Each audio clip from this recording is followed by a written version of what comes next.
Wait, don't start recording. Too late. So wait, Aaron do Gibson. we have to stop our videos? I didn't hear. No, you're good to go. Okay. Stay where you are. All right, take it away, Kayla. Hi, everybody, and welcome back to another round of improvised PowerPoint presentations with the auxiliary. It's really good to kind of see you guys. We're excited to be doing this again. Last time we did our improvised show, myself and Genevieve and Monica, who can't join us tonight, put together presentations for Dan, Kyle, and Aaron. And tonight we're going to flip it and put it down and reverse it. Dan, Kyle, and Aaron have put together presentations that myself, Genevieve, and Kelly will put together. As well, you probably see, or possibly see, Captain's dad is in the chat. That's our friend Patrick who's listening in. So, like before, the people who are presenting on these presentations have never seen them. They are also not necessarily in control of the movement of the slides. That will be done by one of the PowerPoint presentators. Presentation. Right. The word, you got it right. Presentationeers. Presentation mass. Thank you. And they will be moving the slides forward, and we will just roll with the punches and do as good as we can. So I think our first presenter here is Genevieve. All right. Hi, everybody. Thank you for coming to my TED Talk. I've spent weeks, perhaps months. Really, I've been preparing for this since since the beginning of my life. So I'm really just excited to share my research with you all. And so I believe this is an announcement before we begin that you should all please silence your phones and also your stupid faces. Thank you. Next slide, please. Oh, goody, this is a Toastmasters presentation. I am actually, in fact, a Toastmaster. How to give an effective Toastmasters presentation. First of all, what do people fear? I mean, spiders, the dark, our president, there's lots of things, but also death and time, both very scary. You know, every day I march closer to the age of 30, which, as I understand it, is pretty much basically dead. So can't wait for that. Snakes, of course, you know, they can be cute and cuddly, but they can also kill you in your sleep. So that's fun. Standing on a building to take stupid photos, that's also extremely terrifying. People probably should not do that. Oh, sharks, yes. When you swim in the ocean, there's always a chance that a shark will kill you or you'll step on seaweed and it'll feel really gross. Both equally scary. And most of all, what people fear is public speaking. When you're standing in front of a crowd, looking out and you see people's little eyes just staring straight back at you, that's one of the most terrifying feelings in the entire world. So, what do you do about that? Let me share. Oh my God, it's like Captain. So Captain will tell us, why do people fear public speaking? It could be the judgments. It could be the fear of failure. It could be the fear of not being able to be heard. It could be the fear that your microphone doesn't have a cord, so it's not plugged into anything. So there's just a lot going on in this photo. But we'll move on to the next slide. So here are the 5 Toastmasters copyright tools to presentation success.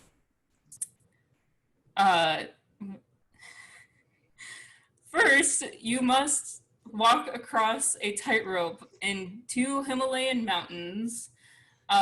Once you have completed this feat of courage, your presentations will be good. Next, you must wear the glasses of destiny. Once you have completed the tightrope walk of the Himalayas, a Buddhist monk will present you with these glasses so that you can see through the facade and into the truth realm. the use of emojis in your speech. Now, people won't be able to see them, but you will, and you can use that as a guide to how you feel when you're talking, and that should help you. And most importantly, always have a white man go on stage with you. People listen to them, from what I've heard, and nobody else. Next slide. Oh, finally, make sure to invite all your sisters and put books on their heads in order to absorb knowledge through the cranial vacuum is what it's called. When you just take knowledge from the top and trickle it down into your brain. Reagan explained it really well. I don't really know that much about it. Next slide. So while you're on that tightrope of destiny in the Himalayas, there are some other things that you should consider, such as courage to keep going, even in the face of adversity. Don't be afraid of them, the adverse things. They can't hurt you because you're on a tightrope. Instead, they will fear you because you have walked across the mountains. Now, as you can obviously remember, these glasses help you see through the facade into the truth. So what does that actually mean? So clarity, of course. So when you get to see behind the mask that society holds up to you, what do you see? You might perhaps see the following example, which is don't not be clear. Be clear to be clear, clearly. This is the truth that they don't want you to know, but now you don't not know it. Now, as I said, using emojis in your speech can really help you remember what emotions you're feeling while you're giving it, because you might forget. So while you're reading your speech off of your phone, like a true professional, remember that when you see the laugh crying emoji, to use humor. Funny jokes are something that we tell a lot in improv. And it disarms people. So when people bring guns to your speech, if you make them laugh, they might not shoot you as much. So that's good. Now, don't tell any offensive jokes like the one that I just told, which might be a little bit problematic considering the times that we live in. So just basically don't tell any jokes whatsoever unless they involve puppies, kittens, bunnies, or ice cream. Those are pretty much the only non-offensive topics out there. Now here's our white man friend that we brought with us on stage, and he's going to tell us about something else. Gesticulation, which I think means the movement of your hands. Yes, let your hands do the talking. So if your white man friend runs out of breath, let your hands talk instead. So don't forget about the talking. What is it called? The words. Yeah, don't forget about those. Now, finally, as you'll remember, the cranial vacuum that brings in the knowledge to trickle down from books into your brain is the final facet of speech giving. And this method is called poise. Of course. You can't sufficiently absorb the knowledge if you're slouching, so you have to stand up straight. Now, just remember, speech you give, you're going to be a complete failure. You're just going to go completely off the rails. You're going to forget your notes. You might fall. You might pee yourself. Things happen up there. But don't worry, because there's just endless room for failure. And isn't that just lovely? The one thing that you really want to think about while you're up there is just how badly you're going to do, not only this time, but every time in the future. And remember, the one key tenet of Toastmasters. We believe in you, or ability to pay your Toastmasters monthly fees, which are actually, as a fellow Toastmaster, quite reasonable. So, does anyone have any questions about this presentation? Hi, yeah, question. Did you do Toastmasters or start a cult? Because glasses of destiny, feats of aerial courage. This sounds to me like an initiation, right? You know, some people have that critique of Toastmasters as an organization, actually. But you know what I say is, why not join a cult? What's the worst that could happen? It'll probably be pretty fun, and you might meet some friends along the way. Follow-up question. Is it true that Toastmasters believes that the U.S. government is being run by lizard people? That is one of our principal tenets, but much like the first rule of Fight Club, you cannot talk about that during our meetings. So please, as we said on the first slide, keep your stupid mouth shut. Thank you. I have a question when he's done. Go ahead. No, go ahead, Kelly. Okay. Right. So, my question is, can you see me? Can you see me? Yes. Okay. Yeah. So my question is, I recently got a sourdough starter, and I've been trying to keep it alive during the quarantine, but I ran out of flour, so I started maybe giving it some instant yeast.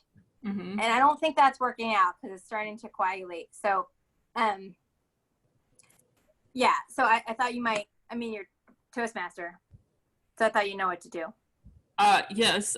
So we are actually a public speaking organization, but our secondary. Oh, really?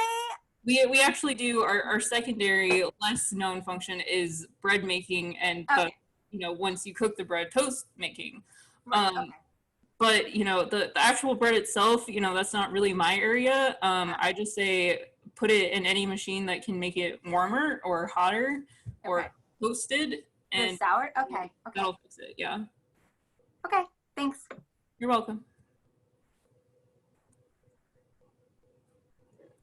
Okay, well, hearing no further questions, I will just leave you with that knowledge. So please immediately forget everything you just heard. Thank you.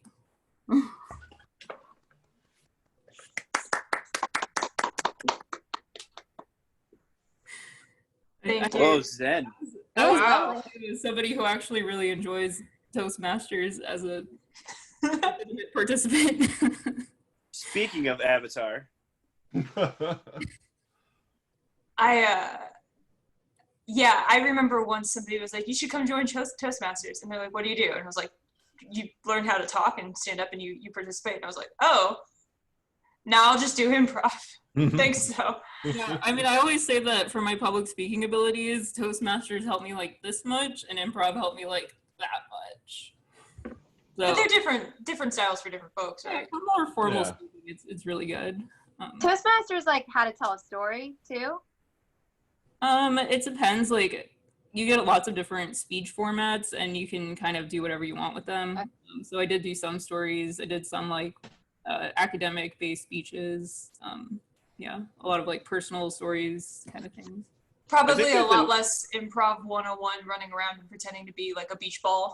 Oh, that's the best part of Improv 101, though. I actually did an improv seminar for one of our meetings. I did like a basic games kind of class for everybody.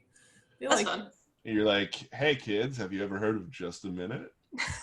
I don't know if they were.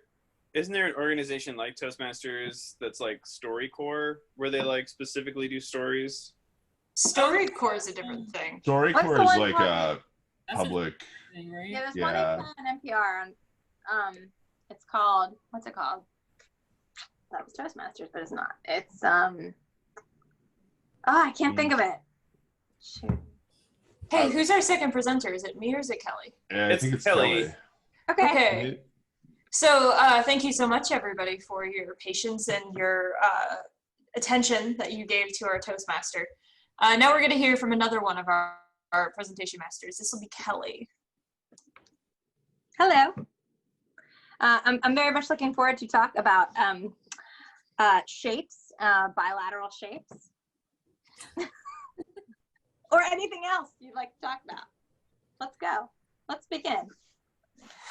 Okay, what we're going to talk about tonight is 2-week notice, the ideal optimum notice of how to spend your last days on the job. And I actually really do know a lot about this because I've given my 2-week notice once, and it was a great experience. So let me tell you more about that. Move on to the next slide, please. Right, so first you, of course, you introduce yourself, even though you've already been working there for a while. And you remind everybody how great you are and, you know, that you're awesome. And you show them your diploma and you say, I can offer you a lot, but you suck and I don't want to work here anymore. And then you list reasons why, but you want to remind them who you are before you go.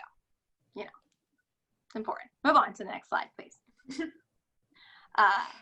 George W. Bush said, I know that human being and fish can coexist peacefully. And that's true, I guess. And so you want to make statements like that, that kind of both inspire and completely confuse your bosses, because they will be thinking about it and won't get that upset that you're, you know, leaving, you know, and it'll be fun for you to just fuck with their heads, basically. Next slide, please. So, yeah, you want to crunch some numbers during this time when you're just kind of, you know, just chilling and you really don't have anything to worry about because you've already quit. And you take your coworkers and you just kind of mess with their, mess with facts about them. So you got Sylvia, she's kind of a bitch, so you picked her first. Bill's not a nice guy, he's the dick. And then Luke is like the nice guy in the office. And you basically, you've worked there for 3 years, so you compare, you rate their attractiveness from the first year to the second year, and it's just kind of fun. You're fucking around and insulting them. And Sylvia is moderately attractive, even though she's a bitch. Bill's actually pretty hot, and by the 3rd year, you see that he's gotten really handsome. I don't know if he's gotten Botox, what's going on. Luke is just such a nice guy. He didn't really get any more attractive, but you had to throw him a bone in that last year. So yeah, let's go on to the next slide. Right. So 89,526,124. Whoa, that is a big number. What does it mean?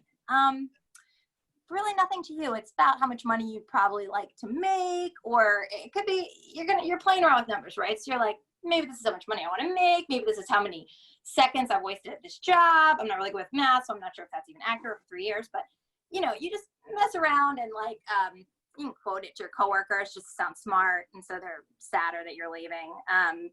People believe anything, so just put a bunch of numbers there and say it's a stat, and people will think you're pretty smart. So that's what I do. Let's go on. Let's review, actually, some concepts. Kaleidoscope, Dia de los Muertos, and Grease 2.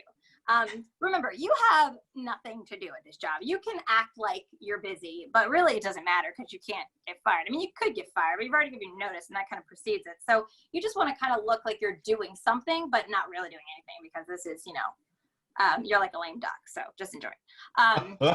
Kaleidoscope, yeah, that's just a funny word I put there. I'm not really sure what it means, but you might want to write a word down that you don't really understand and like ask people in the office if they understand it. Like the concept is mess with people's heads, right? 1. Second one, Dia de los Muertos. The Day of the Dead, I think, yes, the Day of the Dead. Well, I guess if if you're quitting around October, you're kind of going to be thinking about how you're going to celebrate either Halloween, or maybe you've seen the Disney movie and you're focused on Dia de los Muertos. Just write down what you're going to wear, how you're going to dress up for it. Maybe come in in a skeleton mask, though. That might be weird. People are weird with face colorings. Maybe don't do that. But dress up somehow, like people in the movie with the outfits and that'd be fun. Fuck around. And Grease too. Maybe just watch it while you're at work, because I know you've never seen it. It's really bad, but you got nothing else going on, and people might want to watch it too. So very important. Fuck around. Move on, please. Remember, most important thing to remember, Tiger, tiger. Well, there's a couple different things here. We can break down what it means. There's a lot of different complex meanings of each letter in this word. First and foremost, you want to actually watch. You want to go on Netflix and you want to watch the Tiger Show. I'm not even sure the name of it, but I just know there's a picture of that guy and his hair's messed up, and I watched it a couple times, and it's a little confusing, but it's kind of exciting. You feel bad for the guy, and it's something you kind of want to watch with your coworkers while you're messing around. And beyond that, you want to break it down for Tiger. Tell important people in the office. Great. Shit, I meant to say information, and I put it with an E, but Tiger doesn't sound as good. So tell important people in the office great information about your remaining days. Like, what are you going to do, and where can they find you? Are you going to be at the bar after work? Are you going to be, like having sex in the closet because you've never done that, and that'd be kind of a cool way to go out with like Sylvia, or whatever you're going to be doing. Yeah, remember that and watch the show. Okay. I think I have a couple more points. Before we go, we want to review. Now, keep your eyes on this chart. Larva, juvenile fish, adult fish, and then it goes back to the egg. Somehow, well, it gets rid of the eggs. It doesn't, I want you to remember this. You don't turn back into the egg. Now, that chart is a little misleading, right? You think the adult fish is going to turn back into the egg, and that does not happen. That does not happen.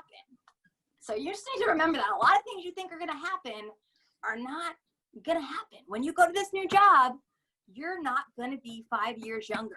You're going to be your same age. You're going to be 41, starting a new profession. It's going to be a totally different experience.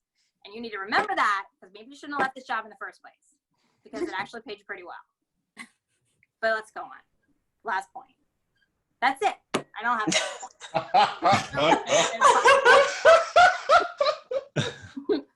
So hopefully you made the right decision and you didn't fuck up, okay? Hopefully this is better for your career or your life. I don't know. I'm not sure. Thank you so much for watching, and good luck. So Kelly, as my HR professional, are you telling me how to quit my job right now? No, I'm telling you, you've already done that. So now you're going to enjoy the remaining time you have there. And maybe not enjoy it. Are we just supposed to drink and watch Tiger King now? Well, but make it look like you're doing something. Got it. Yeah. But have fun. Kelly, I have a follow-up question about your numbers slide. Right.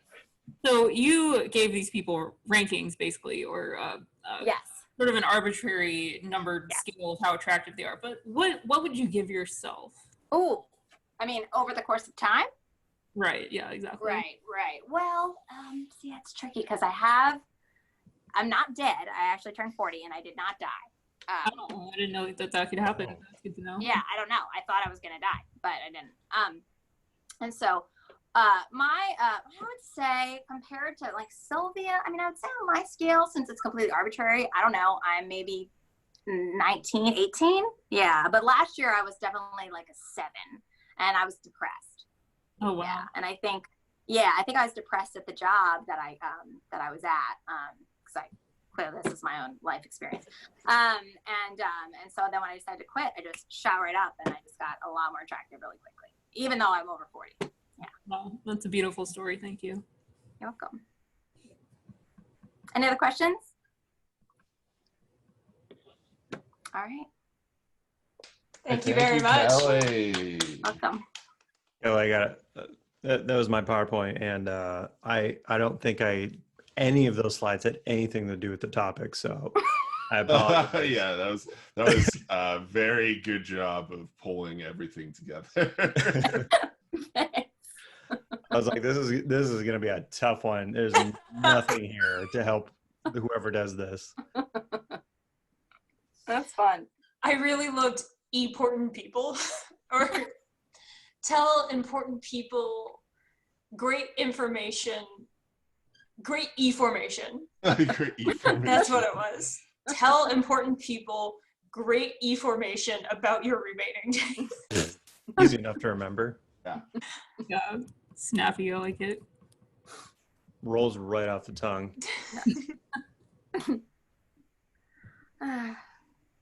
All right, is this me? This is you, Yeah. Kayla.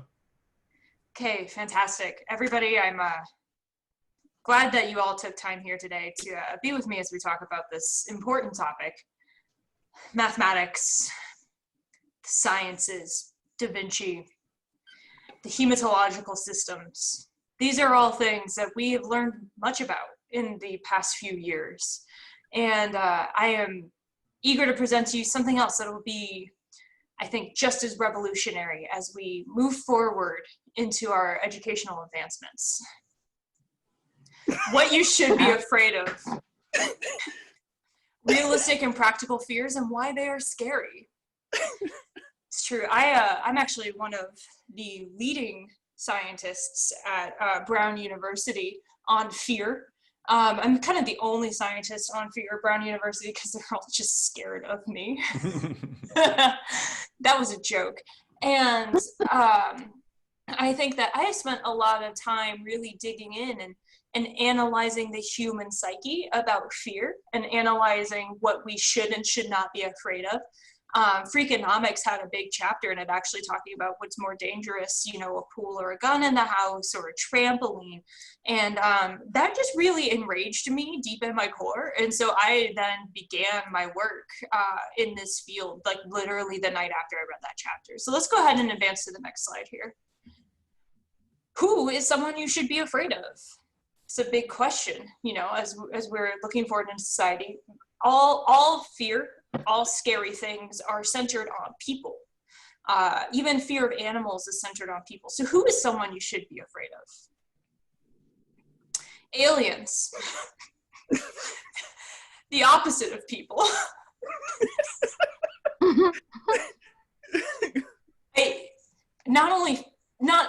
What I mean to say is that people are the source of fear, but humanoid creatures are the source of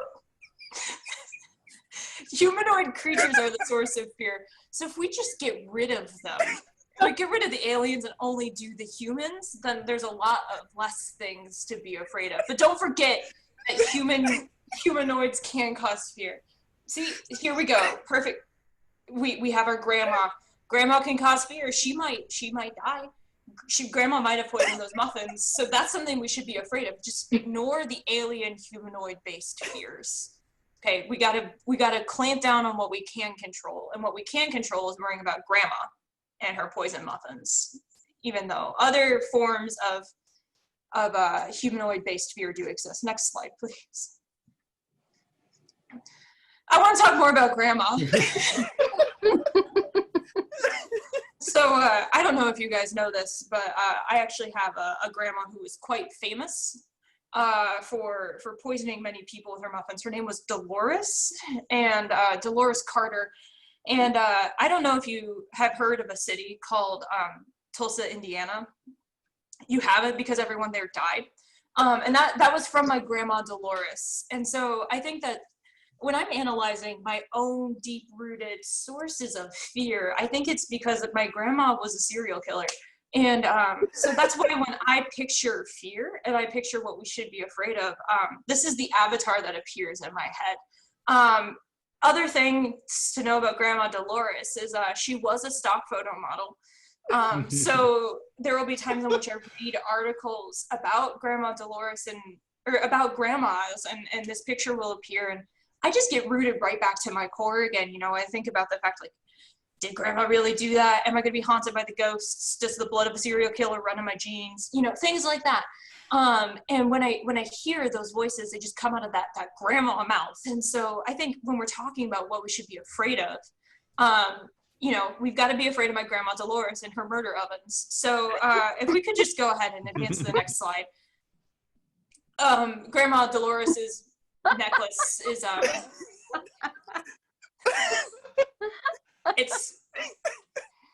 it's a cursed relic, and if you have it, please return it to the family so we may do the ritual on it. Next slide, please. Okay, so Grandma Dolores has cursed my slides, and I can't get away from this hellscape. So please stop. Just next slide, please. Okay, you're an expert in fear. Face your fears. Open your eyes and look at the slide. Okay, you are here and Grandma is dead. They got her. Next slide.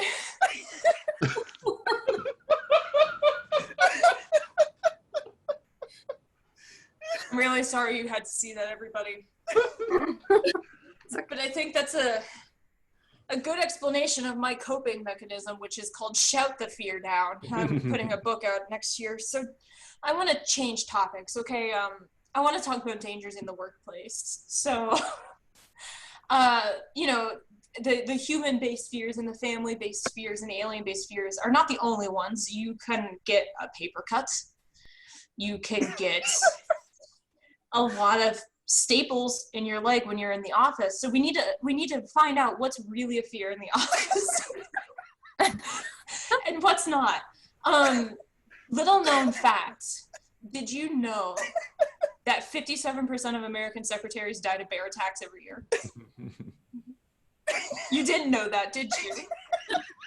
Because the media won't tell you, because they don't want you to be afraid. But I want you to internalize your fears and understand how to handle them. So if you're a secretary in your workplace, you need to know that bears are looking for you. And that's why you need to carry bear spray with you, which is legal in both the United States and Canada. And I highly recommend you buy it from my website. But it's not just bears, it's hats. Hats can also kill you. And I think this is a dichotomy of outside fears versus fears we can control. Did you know that hats can kill you by strangulating your brain? You put them on too tight and then you die. And that's when you see the cosmos, as I like to call death, is experiencing and seeing the cosmos. And you know, this is something that we need to be afraid of too, but we need to be able to balance our fears and understand, like, the bears we can control, the hats we can control, like what is in our control. And, you know, when you're in the workplace, you can't always necessarily claim responsibility over everything, but this you can. So I just want you to feel ownership over your fears. I want you to be able to identify them and be like, I'm not going to get suffocated by a hat, but I might get mauled by a bear, and that's okay. That's okay. That is okay if I get mauled by a bear inside of my nonprofit office. Next slide, please. Frightening words and their etymologies. So we talked about human-based fears, and what is the #1 tool of humans? It's words. And we need to talk about these frightening words and how they've gotten into our lexicon. So let's get our first word. Fennel. Fennel is terrifying. Do you know why? It's because it makes us think of scary things. Fennel, funnel, funnel cone, tornado. So that's why whenever somebody advertises fennel on your pizza, you just start shaking to your core. It's not because you're afraid of fennel. You like fennel. You've embraced fennel. It's because you're afraid of tornadoes. It's what happens. Next word. Crisp. Because you're afraid of being burned to a crisp when you're launched into the sun. I get it. I'm afraid of being launched into the sun or into my grandma Dolores's oven every day. But that's okay, because you're not going to be burned to a crisp. Own the word. You are not going to be burned to a crisp. Next word. Corrugated. This is a word you should be afraid of, actually. If you see the word corrugated, you do need to actually run from that one. Corrugated cardboard is far more dangerous than anybody lets on. And if you just want, if you want an understanding, I invite you to go to YouTube and Google corrugated cardboard murders of Tulsa, Indiana. Next word, apples, because they're full of cyanide. Did you know that? Did you know that? Apples are full of cyanide, and we associate the things that are inside of things with dangerous things. And it's okay. It's okay. I want you to own this. I want you to be all right with apples again. Next word. Marshmallow. We're just afraid there are not enough marshmallows. And that's why we're afraid of this word. It's not because of the presence it indicates, but because of the absence it threatens. If there are no more marshmallows, then we're sad. But it's okay. There are always more marshmallows. There are always more marshmallows. Next slide, please. In conclusion, we've talked about a lot of scary things here today. I have laid bare my fears for all of you. We've talked about the things that both aliens can bring to us, humans can bring to us. We've talked about terrifying muffins. We've talked about the nightmares that run in my veins. And